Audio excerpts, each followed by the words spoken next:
45% tax তো সহজে নির্ধারণ করতে পারেন না। শুরুতে 5% করেন, 10% করেন। আপনি আমাদের থেকে যারা উন্নত বিশ্ব আছে, যেমন আমার পার্শ্ববর্তী দেশ ইন্ডিয়া আছে, এখানে সিঙ্গাপুর আছে, মালয়েশিয়া আছে, আপনি তাদের দেশে যদি খোঁজ করে দেখেন, দেখবেন সর্বোচ্চ একটা ফোনের জন্য তারা 5 থেকে 10% ট্যাক্স নির্ধারণ থাকে।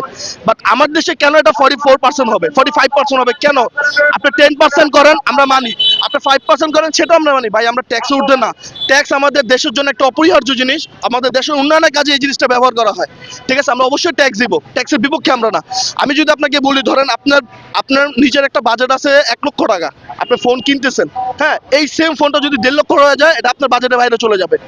ঠিক আছে, তখন কেউ ফোনের প্রতি আকৃষ্ট হবে না।